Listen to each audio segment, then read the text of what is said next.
Get your 6/8 marches under control with the extended 6/8 counting method. Stay tuned.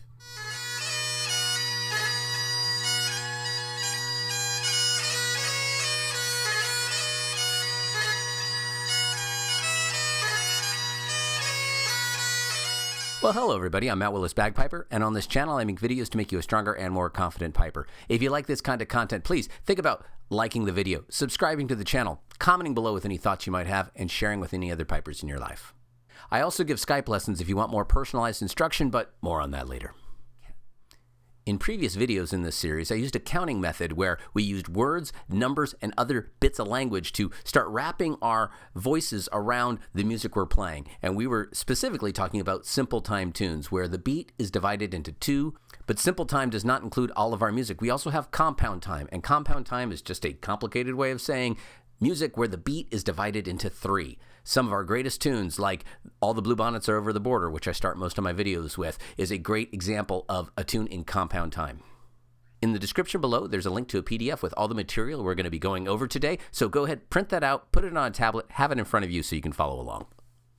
If you're not familiar with the other videos in this series, I very much encourage you to go and check them out. There's going to be a link up here to the first video in the series, and from there you can kind of go down that rabbit hole and really start figuring out what I'm talking about. It's pretty important to have that base of knowledge before you jump right into this.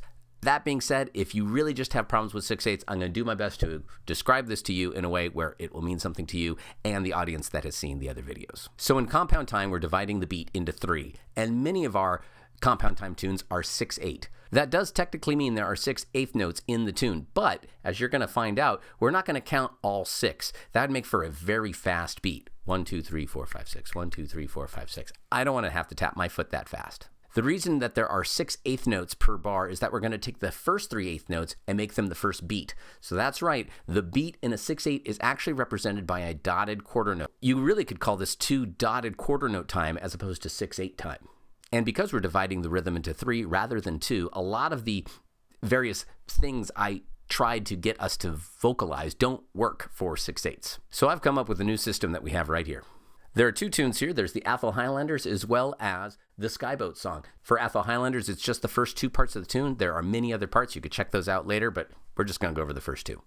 Now, in these 6/8 marches, they tend to have a pointed rhythm. And by pointed in this case, I mean that the first note is going to tend to be longer than the other notes. And it tends to be a long, short, medium. But I kind of like to think about it being really long, short, long. Really long, short, long. When you give yourself the excuse of a medium note, most folks tend to shortchange that last subdivided beat in the 6/8. If you look at the tunes, you can see that you have a dotted quarter note to a 16th note to an 8th note. The 16th note is the only short note in there. So as we're kind of starting to sing and wrap our voices around this, I want you to remember that the only short note is really the one in the middle, and I don't want you to shortchange that last subdivided beat in each one of these groupings. For this to work, we really need to have a metronome. It is critical that we have a strong, steady sense of tempo if we're going to be trying to really master the rhythm of these more complicated compound time tunes. I'm using Tempo by Frozen Ape right here, but it really doesn't matter. Any metronome really works. I have this one set at 68 beats per minute. For our pointed rhythms, we're going to go 1, a-da, 2, a-da, 1, a-da, 2, a-da. And the 1 is going to fall on the click of the metronome. The ah is going to fall about halfway through the beat, and the da is going to fall after that. 1, a-da, 2, a-da, 1, a-da, 2, a-da. And for now, the first thing I want to do is just practice that rhythm, not even looking at anything else, just trying to get our voice wrapped around this rhythm. Let's slow that down a little bit. I have this set at 63 right now. We'll see if that's a good speed.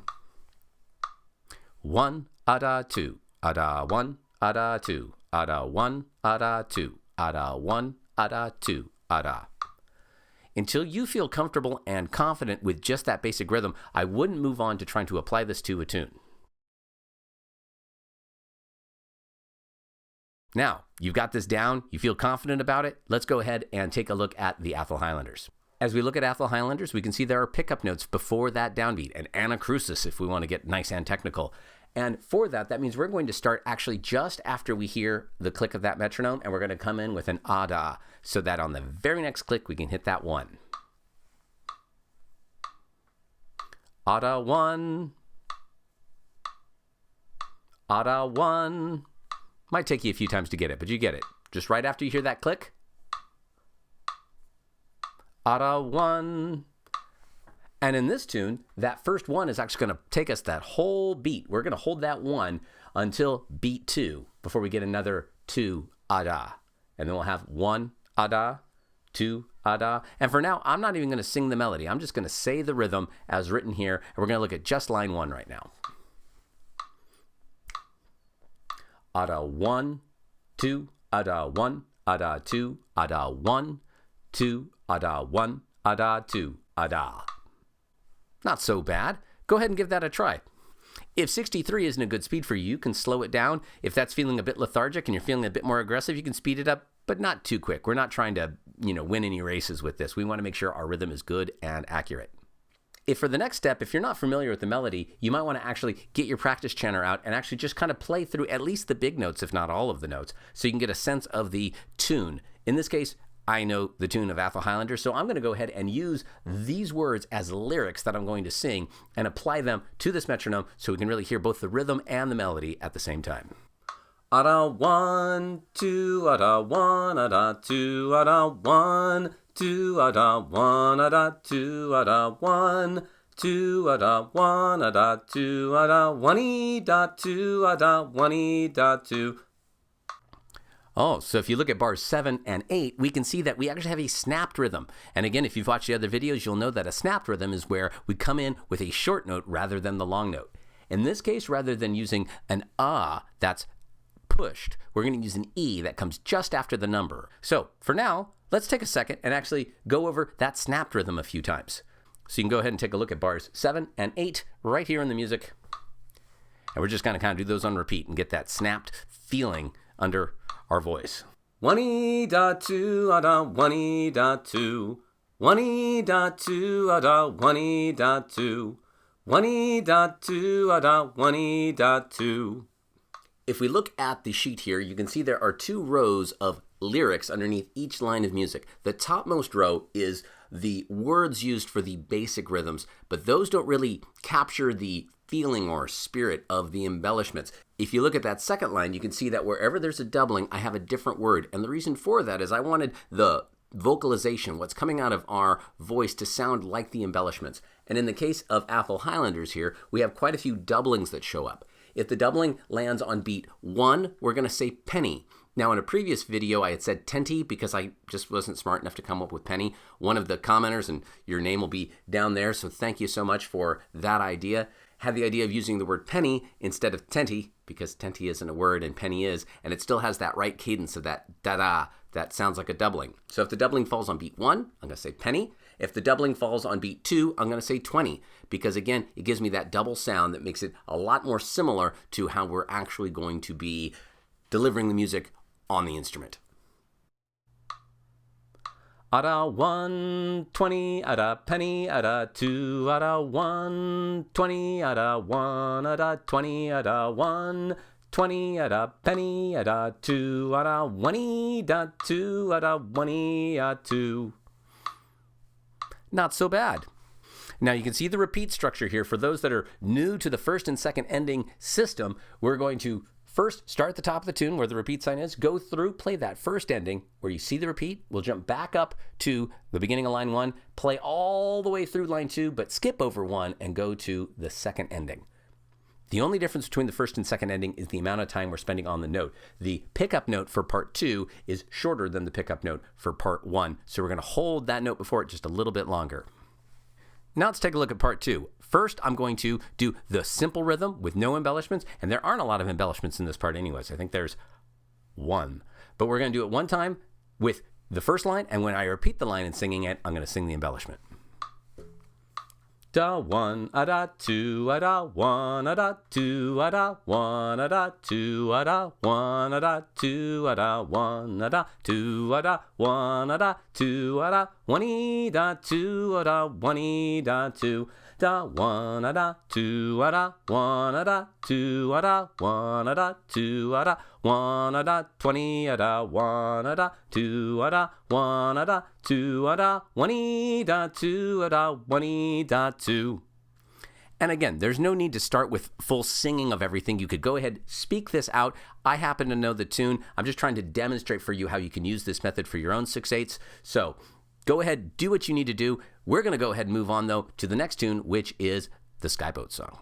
The Skyboat Song. This would be a perfect time for some Talisker. However, I don't have any Talisker at the moment, but I do have another island whiskey here. I have the Highland Park 12 Vikings Honor that I'm going to enjoy while taking a wee respite here. The packaging on this is quite wonderful. Take a look at that. Man. Well, I'm Viking inspired, though I'm not going to lie. It kind of looks more Celtic inspired, but I suspect I'm going to keep this bottle well after this is out of it because I love it. It looks fantastic. But how's it drink? Nose, there's definitely some apricot, some kind of burnt sugar. I mean, toffee, but maybe more burnt sugar because there's some smoke. It's not a heavily smoked whiskey, but I think I'm sensing that more burnt sugar than just toffee. I know, basically the same thing. Interruption from my boy there. All right, let's get back into tasting notes.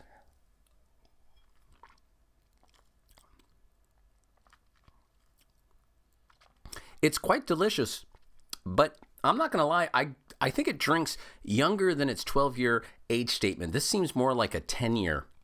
I know there's not a huge difference between those. It's got kind of a youthful energy to it, for lack of a better word. The arrival is relatively short. It still has a lot of the qualities that I remember Highland Park having, but it just seems to be a little, I don't know, more simple. In any case, I think it's worth it for the bottle. It is certainly not a bad dram of whiskey. It's bottled at 43%, which is always nice. It says natural color, so I'll take their word for it. It's fairly dark for that, but it's on the bottle label, so I'll take that. So yeah, there you go. Highland Park 12-year Vikings Honor. And 12 divided by 2 is 6, and we're doing a 6. Oh, it's terrible. I'm sorry. Let's get back to work here.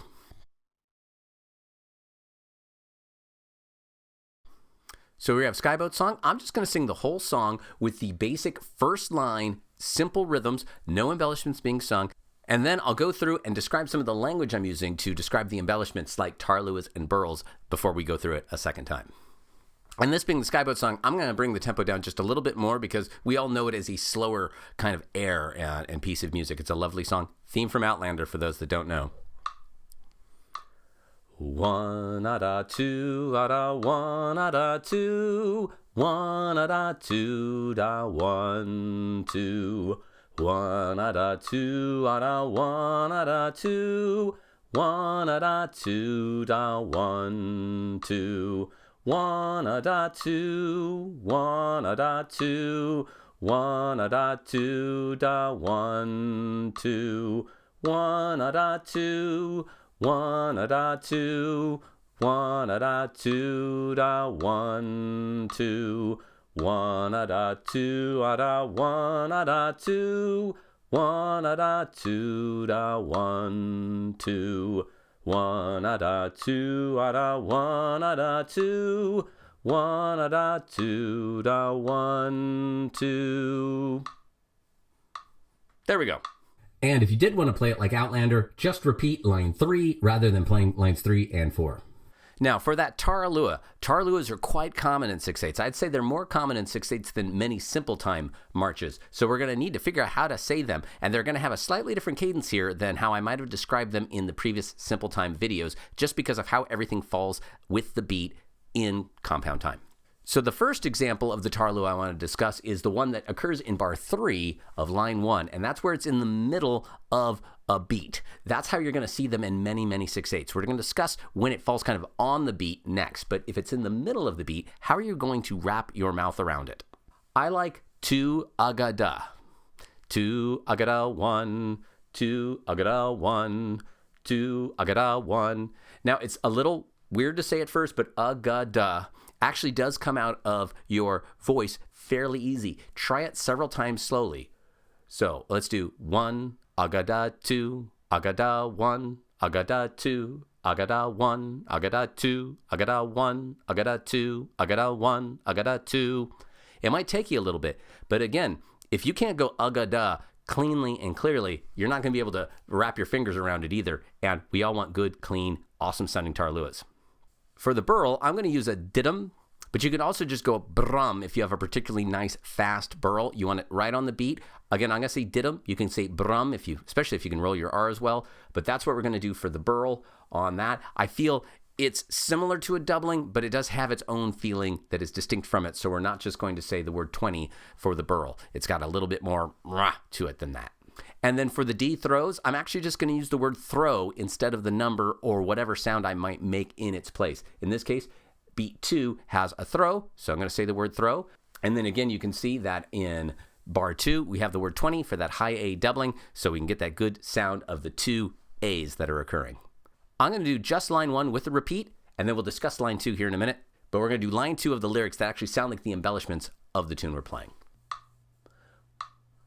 1 at a throw at a 1 at a 20 penny at a 2 I got a 1 diddum 1 at a throw at a 1 at a 20 penny at a 2 I got a 1 diddum.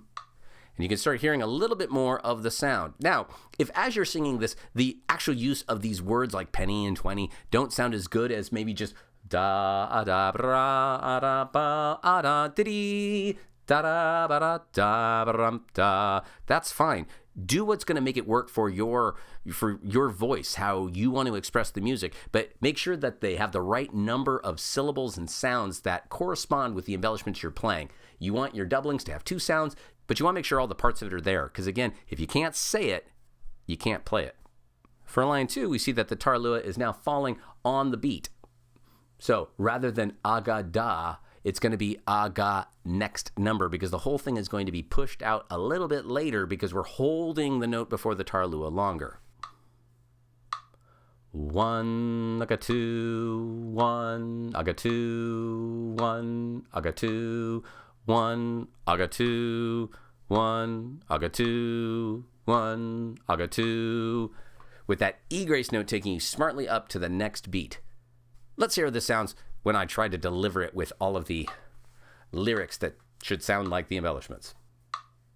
Penny at a 20, penny at a 20, throw at a 20 da 1 aga 2, penny at a 20, penny at a 20, throw at a 20 da 1 aga 2.